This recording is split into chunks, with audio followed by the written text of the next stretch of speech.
Hi, em xin chào tất cả mọi người nhé. Thì với clip theo em nhé. Ở đây em quay cái cảnh con vật lạ chưa này. Em bò bò này. Nhìn ghê nó quá cơ. Đối nó này.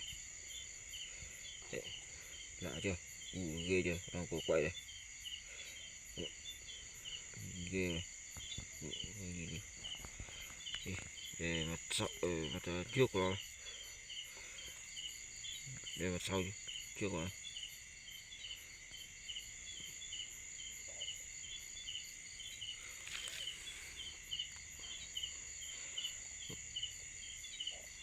Nhìn ghê này.